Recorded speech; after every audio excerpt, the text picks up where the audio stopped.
Arrear और TA के मसले को लेकर, और बीते दिनों प्रदर्शन भी हुआ था, उसमें 10 लोगों को नोटिस जारी किए। 20 महीने का छोटा सा कार्यकाल इनका पूरा हुआ और 20 महीने के अंदर ही कर्मचारी जो है वो काले बिल्ले लगा करके कार्यकाल पूरा हो गया, ही नहीं मिला। इसलिए वो सदन के चलते हुए, सेशन के चलते हुए अपना विरोध जाहिर कर रहे हैं। का सही उत्तर नहीं मिल पा रहा है, लेकिन मैं हैरान इस बात को लेकर के हूं कि जवाब सदन के अंदर दिया जा रहा है और उस जवाब मूलक का एक बड़ा इशू था, आपके इसमें काफी नौकरियां दी गई और आंदोलन भी काफी लंबे अरसे तक किया। कांग्रेस ने कमिटमेंट की थी, लेकिन उसके मुताबिक अभी नौकरियां नहीं मिली, 180 नौकरियों का ही बात हुई है। तो क्या लग रहा है उनके साथ भी धोखा हुआ है? नहीं, देखिए, इस बात को लेकर के मैं साहब कह रहा हूं कि हिमाचल प्रदेश में करुणामूलक आधार पर अगर नौकरियां सबसे ज्यादा दी हैं तो भारतीय जनता पार्टी की पूर्व सरकार ने दी है। जब हम सत्ता में थे तो शुरू के दौर में मैंने इस बात को देखा कि इसमें जो नियम बनाए गए हैं, जो रूल्स का जो प्रोविजन किया गया है, उसमें संशोधन करने की आवश्यकता है और उसमें हमने किए भी। पहले तो नियम यह था कि 50 साल तक कोई आदमी, किसी की अगर कर्मचारी की अगर मृत्यु होती तो उसके परिवार को नौकरी की पात्रता रहती थी, लेकिन 50 वर्ष के बाद कोई मर जाता तो उसकी पात्रता ही समाप्त हो जाती थी। तो वो बहुत दुर्भाग्यपूर्ण था। मैंने कहा कि ये तो अमानवीय सोच है एक तरह की।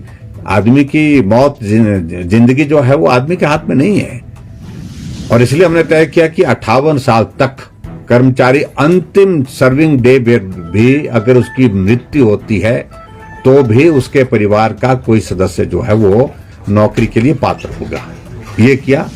उसके आयु सीमा के साथ साथ में उनकी जो पर्टिकुलरली जो आय सीमा, उसमें भी हमने परिवर्तन किया और उस कारण से 6000 में से लगभग 5000 के करीब, 4500 से ज्यादा बेरोजगारों को हमने नौकरी दी, जो अभी तक का हाईएस्ट आंकड़ा है हिमाचल प्रदेश में करुणामूलक आधार पर। लेकिन वर्तमान सरकार कह रहे हैं कि हमने 20 महीने में सिर्फ 180 नौजवानों को नौकरी दी गई। तो ये मैं समझता हूं कि बहुत खिलवाड़ है उन लोगों के साथ। ठीक है, उस वक्त भी वो अपने स्ट्राइक पर बैठे और मैंने उनको कहा था कि जब हम काम कर रहे हैं, आपके लिए मदद कर रहे हैं, तो ये स्ट्राइक नहीं करनी चाहिए। और उस वक्त ये सत्ता पक्ष के लोग जाकर के उनके वहां पर उस तंबू में जाकर के उनको उकसाते रहे। आज वही लोग हमको कह रहे हैं कि हमने गलत किया है, हमको उस तरह से नहीं करना चाहिए था जिस प्रकार से हमने पिछली सरकार में इन लोगों को कहने पर किया है। और आज वो पछता रहे हैं कि वर्तमान सरकार तो उनकी बातों को सुन ही नहीं रही है, उनकी बातों को मान ही नहीं रही है। और आज जिस प्रकार से मुख्यमंत्री जी ने कहा कि हमने कमेटी कॉन्स्टिट्यूट की है और कमेटी की रिपोर्ट आने के बाद हम कुछ 6 महीने के बाद, देखिए, आज तक के इतिहास में हिमाचल प्रदेश में यही हुआ है कि जो टाइम फ्रेम या जो भी बातें कही हैं वो जो है वो सत्य साबित नहीं हुई है, ये हकीकत है। कर्मचारी सर आंदोलन कर रहे हैं, सचिवालय कर्मचारी आज से काले बिल्ले लगाकर अपना रोष जाहिर कर रहे हैं एरियर और टीए के मसले को लेकर, और बीते दिनों प्रदर्शन भी हुआ था, उसमें 10 लोगों को नोटिस जारी किए हैं सरकार ने। क्या लग रहा है सरकार इस ओर ध्यान नहीं देती? देखिए, कर्मचारी अपने लोकतांत्रिक अधिकार के 20 महीने का छोटा सा कार्यकाल इनका पूरा हुआ और 20 महीने के अंदर ही कर्मचारी जो है वो काले बिल्ले लगा करके कार्यकाल पूरा हो गया, लेकिन कर्मचारियों को कुछ भी नहीं मिला। इसलिए वो सदन के चलते हुए, सेशन के चलते हुए अपना विरोध जाहिर कर रहे हैं, काले बिल्ले लगा करके, गेट मीटिंग्स करके। और सरकार को इस बात को समझना चाहिए कि अब सब ठीक नहीं है उनके लिए। जब मुख्यमंत्री जवाब देने के लिए वहां पर खड़े हुए, आपदा के मामले को लेकर के पिछले कल मैंने कुछ फैक्ट्स रखे हैं, मैंने सारी चीजों का जिक्र किया है। केंद्र ने जो मदद की है, लगभग 18,000 करोड़ रुपए की मदद, 1800 करोड़ रुपए की मदद केंद्र से हुई है। और इसके अलावा हिमाचल प्रदेश के लिए 18,000 के लगभग जो मकान मिले हैं, और इसके अलावा हिमाचल प्रदेश के लिए विभिन्न योजनाओं के माध्यम से विकास के लिए कोई कमी, चाहे PMGSY की 3rd फेज की जो शुरुआत के लिए पैसा दिया 2700 करोड़ रुपए। अलग अलग तरीके से मदद करने के लिए केंद्र सरकार ने रास्ते निकाले और मदद की है। लेकिन हिमाचल प्रदेश में आज अगर हम सरकार को पीछे पूछें तो जवाब इनके पास नहीं बनता भी रहा है। हजारों लोग जिनका घर चले गए लेकिन उनको एक पैसा नहीं मिला। हजारों लोग जिनको आपने कुछ पैसा दे करके उनको शांत करने की कोशिश की, कहने के लिए कहा आपने 7 लाख रुपए देंगे, 1 लाख रुपए दे करके उनको छोड़ दिया गया। 1 साल बीत गया और कहा कि प्लिंथ जब होगी उसके बाद दूसरी किस्त देंगे। अरे प्लिंथ नहीं, उन्होंने घर बना करके उसमें रहना भी शुरू कर दिया।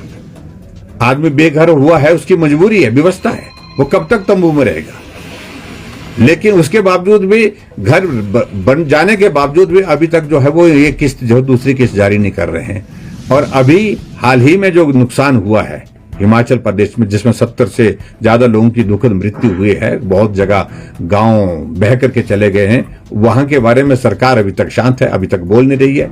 कल कह रहे हैं कि अभी तो बरसात चली हुई है, अभी तक हम बरसात का इंतजार करेंगे, मतलब और घरों के बहने का इंतजार करेंगे, उसके बाद अनाउंस करेंगे।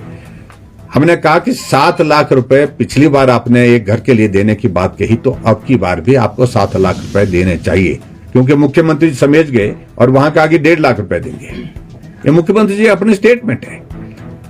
तो आप कितनी बार झूठ बोलेंगे, कितना झूठ बोलेंगे। और खासतौर से ऐसे लोगों के लिए जो आपदा में बहुत बुरी तरह से पीड़ित हैं, बहुत परेशानी के दौर में से गुजर रहे हैं, उनको भी झूठ बोल रहे हैं।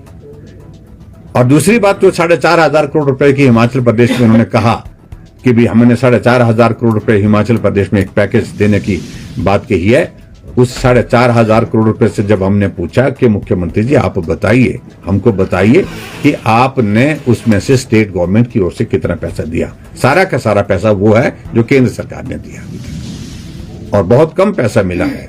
बहुत लोगों को अभी तक भी उम्मीद है, हम जाते हैं एप्लीकेशन देते हैं लोग कि हमारी जमीन चले गई, हमारा बगीचा चला गया, हमारे पशुशाला चली गई, लेकिन उसके बावजूद एक पैसा अभी तक मिला नहीं है। ठीक, थैंक यू।